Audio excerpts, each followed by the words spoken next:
Projekti ya kilomita 15 n'obucweka 8 rwatongozibwe kukorwa 2013 byo kwa mukaga omwaka gwahwire 2025 omwezi wa speaker w'ishenjero Right Honorable Thomas Tayebwa ekaba neteekateekwa kuhindura gumwe aha myanya erukumanywa munonga omu burambuzi omuri Uganda enyanja ya Bunyonyi. Projekti niyo emwe eyokumaraho esente ezirikwingana obuhombi 112 ekiri kutwariramu n'oruguuto rwa Kisoro kuza mu Gahinga.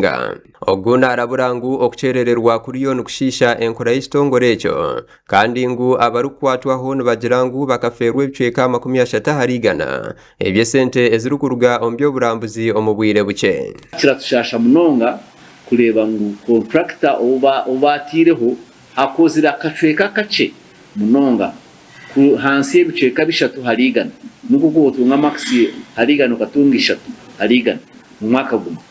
Wikirifu Rushazu arukurira ekitongore kirukwetwa Gorilla and Beyond Safaris hamwe na Mirere Bunyonyi Lodge yayorekangu enkorambi eyenguto kuruga kabare kuza Bunyonyi eresero rugendo rwo kuza ahanyanja kuguma kandi rutakwesigwa. Tushangire ngu tutungire okuferwe sente aho ngo abantu binjoyere batarabasa kwika hanyanja ariko Bunyonyi abo kugira ngo umuhanda ogwa abantu binje baramanya ibiro baragucinga kurugasha 2 kwisasha mushanju.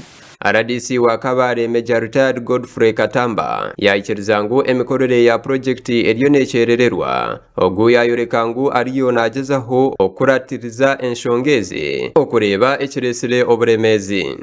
Nenda kwamanisa mu Bunyonyi Road tukaba contracted n'abasamukuriti company no bakikora kandi bakija bajironkinga okwakano kukwira omwaka kukwire myaka 2025. Katamba yayorekangu yashyikirireza ofisi z'abakuru batari bamwe na bamwe okureba ecyakorwa ahanshongeji. Abantu bakuru bita bari mucego nga Right Honorable Bagana Rugunda wire ayegejingire Minister wa Works General Katumba Wamara kureba ngu yasindika commissioner w'enguuto.